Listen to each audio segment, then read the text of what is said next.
I'm Matt Blanchette from Blanchette Homes, and this is Matt Diana of Matt Diana House Right. Thanks for being with us today. Of course. All right, so last time we talked about what happens when you absolutely need to reproduce a piece of wood. We take the profile and we start from scratch. Yep. So Matt, tell us about the process and how we would go about reproducing a piece of molding. Yeah. So if we're going to reproduce a piece of molding, obviously we'll start with a big square piece of wood. Yep. And this is just a sample, about whatever 8 inches long. This could be 2 feet, 3 feet, 4 feet, something like that. Same process works. At some point it gets prohibitive. You want to hire Matt Diana. But Right. for the average homeowner, for a piece that's up to maybe 8 feet long, still worth it. Yeah. Anything larger than that, you're probably, Cool. getting a knife made. So anyway, here's our profile that we're trying to recreate. I've got a little sample. A lot of times you can just cut a little sliver off. So that's what I have here. And I'm going to use that to transfer the profile onto my block of wood. And so you take your block of wood. Typically what I'll do is line up the bottom, get that nice and flush. And I'll give myself a little reference mark to line up the corner. Yep. So you get that all in place. And then simply trace your profile. Just make sure you get all the profiles, all the angles, getting these little back cuts. And the key is, you also need it on the other side. So just make sure your orientation is the same. So a lot of times I'll put it down like that, kind of bring it up, just make sure I'm going the right way. Flip it over, because you can flip that around. You only make that mistake once. Really easily. Yep. Dope. So we'll line up that reference mark to make sure we're in the same spot. Trace your profile. And we are good to go. So we've got it on both sides, one side and the other. Pretty cool. So now we can... So you didn't even measure that? No need. This guy. You just need the length, right? All right. So now, so we're going to use similar to those hand planes we talked about. Yeah. But it would be really difficult to do this right now. We have nothing to ride those planes on. Yeah. So what I'm going to do... So how do you get rid of all the extra? Yeah, I'm going to flip this over, and I'm going to run this in the table saw. Ooh.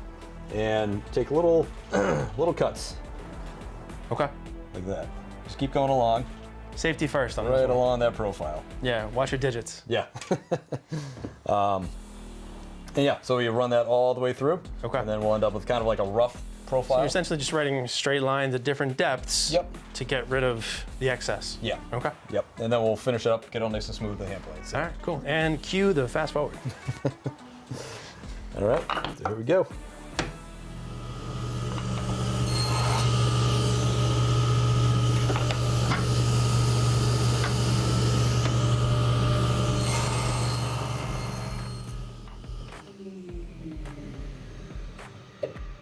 So there you go. So you would do that times 20, or make it look like this. Yeah. Fast forward, and we get that. So bravo. Now I will say, safety-wise, it's never coming through, and your hands were never really near the blade. Yeah, if you're familiar with the table saw, Yeah. you're keeping your hands where they normally would be, up against the fence. Cool. You could always use a little push block like right there. Got it. So what happens once you get it down to this right here? Yeah. So now we've got the profile in kind of a rough state, and now we'll go back to the bench and check it out. Yep.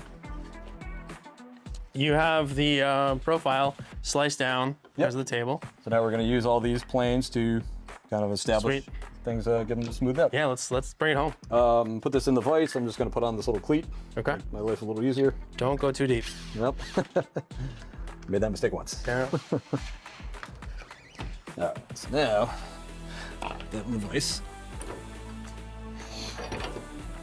So I'll usually start... You have any other vices you want to talk about while you're here?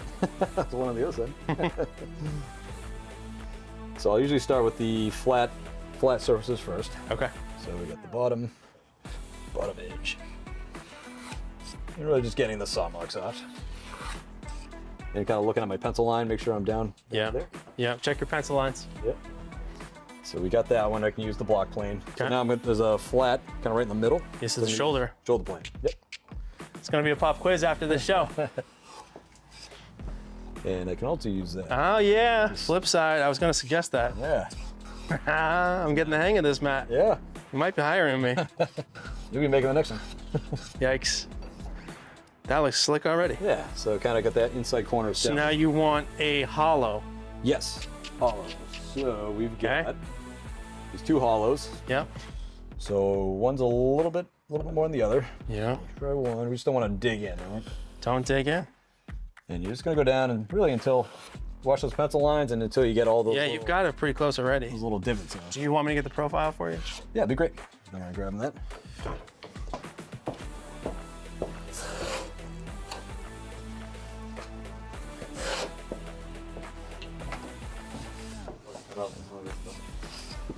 And some of this.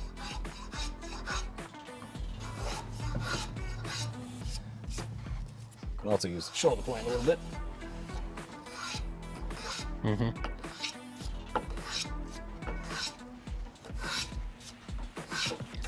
All right, so that's that part of it. That looks slick. So now for the other radius, we've got, This is starting to look like a piece of antique wood. yeah.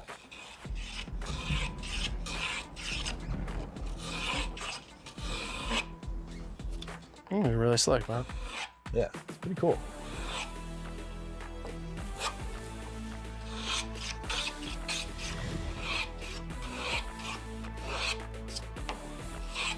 So I'm just going until all those little Yeah. edges are out. Sometimes the plane bottoms out, so you get a little tighter radius. Yeah. And you can use your fingers to kind of ride along the, Yeah. give yourself a little Guide it. reference mark. Yeah, I think you just nailed it. All right, moment of truth. Let's see. How close did we get here? This is what we were shooting for. Yeah, take it right out. All right, let's see, ladies and gentlemen. Drum roll. Oh, wow. You could join those. Pretty close. I mean, you might still have to tweak it, Yeah. but that's to be expected. But that's, yeah, That's it. pretty darn close. I don't know if you can see that at home. Looking down the barrel of the gun here, that's pretty darn close. I mean, and the good thing is you're starting a little bit bigger, so you can always take like a haircut. Right, You exactly. can always take more off. Exactly. But yeah, like that's about as close can be. Yeah, we could finish with a little sandpaper, Yeah. tweak it here and there. That is pretty slick, Matt. And usually, yeah, for something probably less than 8 feet, it Yeah. might be even more efficient to do it this way than Right. with a machine, right? Yeah. So, more evidence that you can preserve, restore, or reproduce a piece of wood in order to save the historic character of your home. Thanks for being with us here today. If you have any more questions, feel free to DM myself or reach out to Matt Diana. He's right here in Georgetown, and we'd love to help you preserve your home. Thanks, guys. We'll see you next time.